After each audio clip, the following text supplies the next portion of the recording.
Hi there. In this video, I want to talk about the communication process as it applies to advertising, public relations, public speaking, any sort of communication endeavor. Now, I assume that most of you are not telepathic, so therefore you will have to engage in the communication process.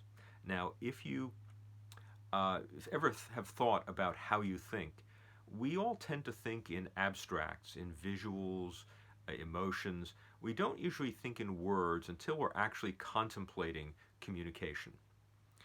Uh, so what we do is we take our thoughts, and here we are, the sender, and then the audience. We take our thoughts and encode them into a language. Um, and of course, today we're using the language English. We transmit that language, and hopefully our audience can decode it. I'm sure we've all had the experience of trying to speak to somebody who doesn't understand our language, or someone's spoken to you, you don't understand theirs, and it can be quite frustrating. But of course, we all speak English, so that's not a problem, or is it? Actually, sometimes people who speak the same language often have communication problems. One example would be slang. Slang is an aspect of language in which uh, it's sometimes called shortcut language or other. It's basically cultural in nature or subcultural. Certain segments of the culture will actually use certain words that are not shared by the other parts of the culture. Um, and it changes over time. For instance, if I were to ask you if you had a sawbuck, most of you would have no idea what I'm talking about. But if you maybe asked your grandparents, they might know. Sawbuck is actually slang for a $10 bill. And I'm sure you know plenty of slang that I don't. And that just is a function of me having a large population and also a function of time. I'm a big fan of British slang, brolly and boot and the bonnet, and you have no idea what I'm talking about probably, but they certainly would. Another aspect of communication is jargon.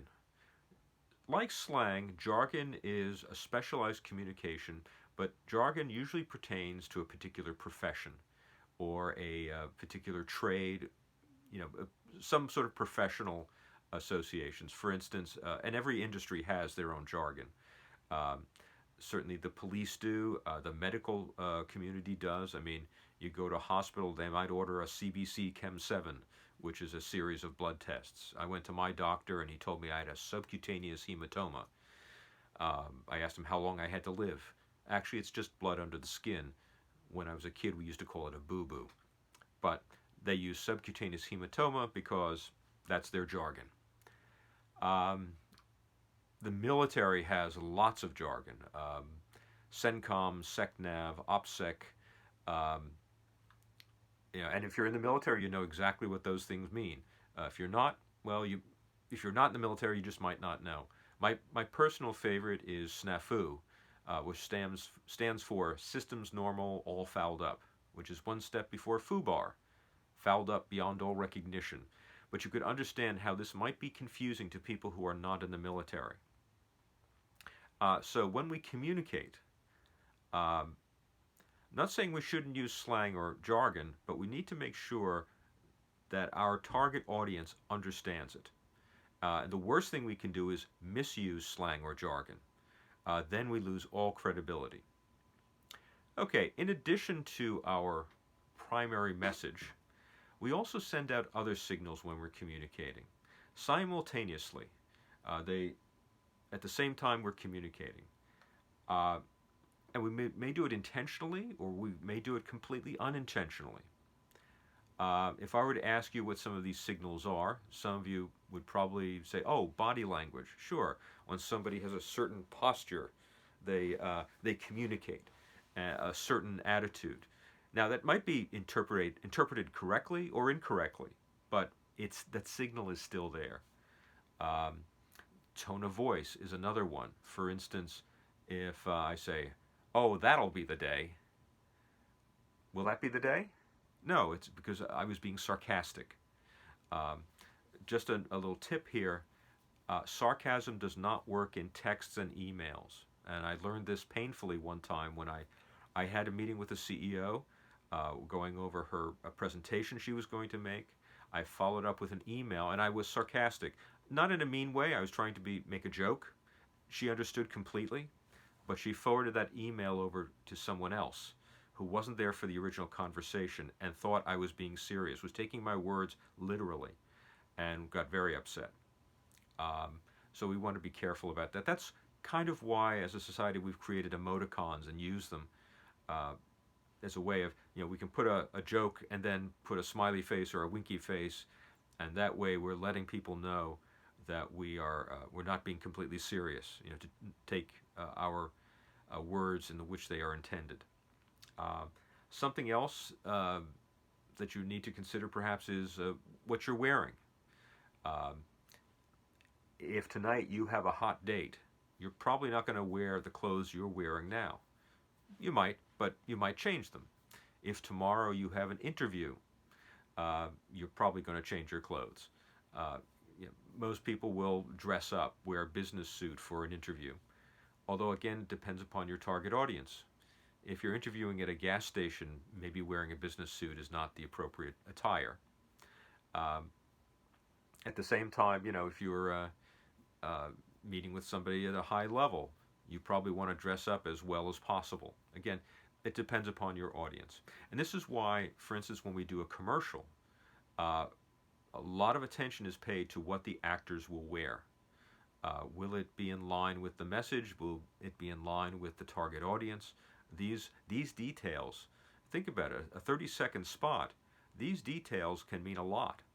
And we want to, relate, we want the audience to relate to our message. So sending these signals are kind of important. Another issue might be hygiene. Not just whether you've showered or not, but certainly in a personal context that would be important. But hairstyle. Hairstyles change. Hairstyles say a certain thing. Send a certain message. Uh, Also for women, that may be more important for women, or maybe not. But certainly cosmetics. Too much cosmetics may send a wrong. Too much makeup may send the wrong message. Um, for men, it's our facial hair. That sends a message too. Even if it's just a matter of not shaving, that sends a message. And certainly in current American society, it's not as critical as it once was. But I do know people who have responded negatively to somebody who didn't shave. Uh, Lots of examples of that. So hygiene also plays a message. Now, again, and we would see this in commercials too. We want to portray a certain type of person. So how are we going to handle their appearance? Um, Also, for instance, what's the context in which they appear? What's in the background? Um, for instance, anytime a politician announces they're running for office, they never do it in their front yard. They always do it in front of the state house or a courthouse or someplace like that. They want to show that the seriousness of what they're doing, and they want their background, their venue, to reflect that. For example, when President Barack Obama, well, actually, he wasn't president yet, when Barack Obama accepted the nomination from the Democratic Party on the final night of the convention, he moved the convention out of the convention hall into a park where there were lots of people. There were people behind him, in front of him, to the left and to the right. He wanted to show he was a man of the people. And so he changed the venue to communicate that. These are all very important things as we try to communicate to audiences, and usually in short amount of time. However long they're going to be looking at a print ad or listening to the radio spot, we need to use all these signals to reinforce our message.